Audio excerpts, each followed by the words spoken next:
All right, everyone. The day has finally arrived. I am going to give the tour of my brew house, my shared brew house.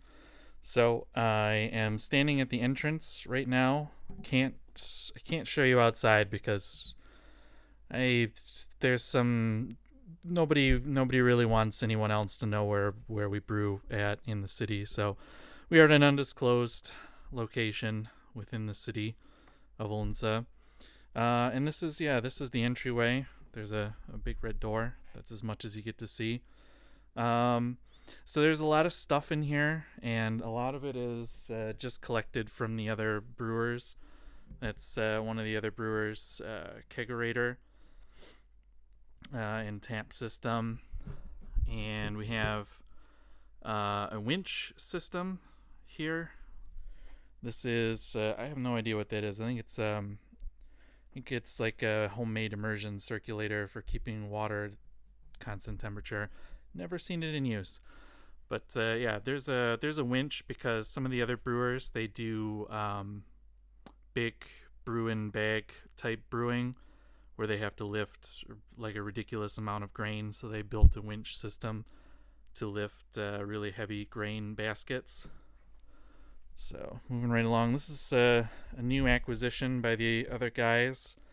It's like a three burner table, uh, and it's yet to be put to use. It's part of a new brewing system that's in the works, I guess. Mash tuns kind of sit over here because they take up a lot of space and they have to like dry and stuff after brew days. So that's my mash tun. That's one of the other guys' mash tuns. The beast. It's a massive 52 quart. Yeah, they bought this. They had it shipped in from the U.S. actually, because coolers aren't really a big thing here in Denmark. So I'll just pan around. This is the main area, the biggest space, and there's a couch here and a super old boombox. So we got our table here, the brewer's table. It's just got some right now. It's got some projects that I'm working on. Got a little pump that needs some surgery. Got some coffee I'm working on. Yeah, this is where we sit and drink. You've seen it in videos where I've been drinking. And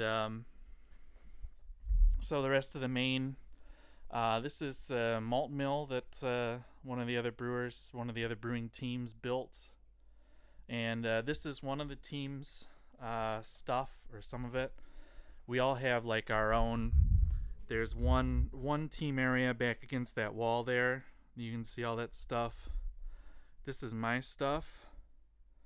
Um, kegs waiting to be cleaned. Fermenters, huge sacks of grain. All my those are the bottles that my brewing partner bottles all his beer in. Just random collections of stuff, things, cleaners. We also have this top shelf in here, electric boilers, random like lab stuff there. But I'll get to that room in a second. So this is like storage back here. This is the hop freezer where we all keep our hops. And this is let's see. It's getting pretty low. It gets there's a lot of hops in there usually. This is my fridge, my lagering / whatever fridge. There's actually a lager in there right now. Lagering away. I also keep like yeast and some random beers in there. This is one of the other teams. This is their bottles that they do their bottling in. Old pallet lifter. This is another fridge. This is another one of the. This is the only fridge that we have right now that's on temperature control. You can see it's got an STC 1000 on it, and that's usually where we ferment lagers. And then my fridge has kind of a ghetto temperature control on it. I don't know if you can read it, but it doesn't work very well. So that I only do like lagering and cold crashing in there because it gets super cold, but it doesn't exactly stay the temperature it's supposed to. So this is the fermentation chamber. Let me see if I can get it open one-handed. It is totally full because it seems that everybody is brewing in the new year.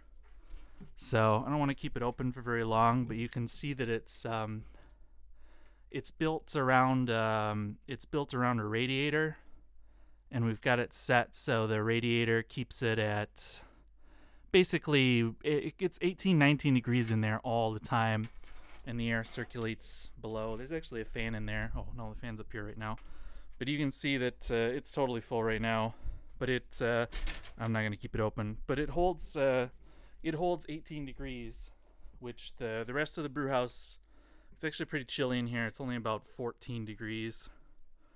So that's why we have to have a fermentation chamber that holds temperature.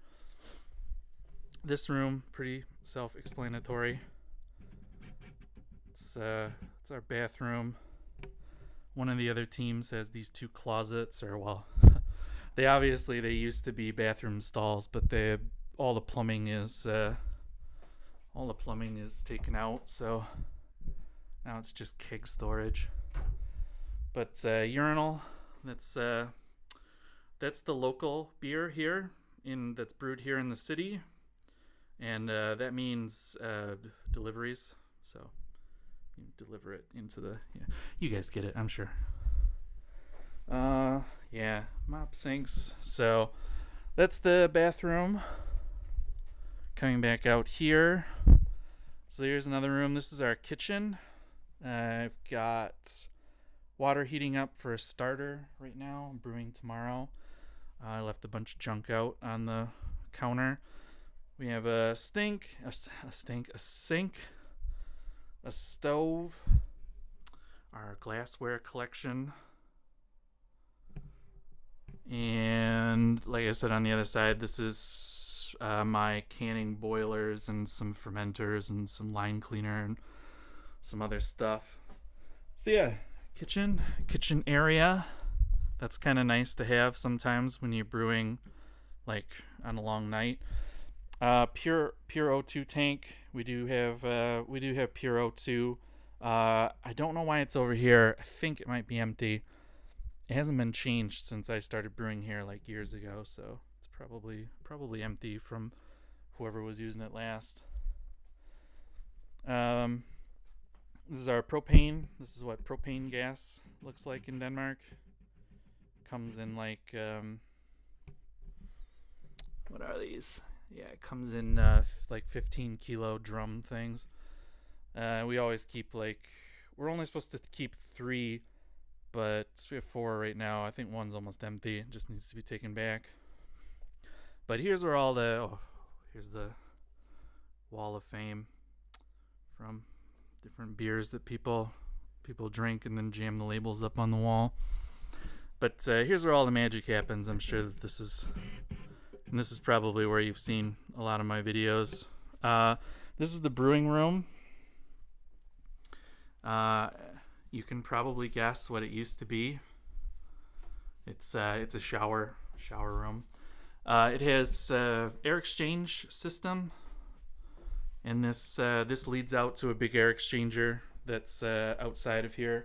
Works really well. It's really nice, especially because these are our brewing kettles.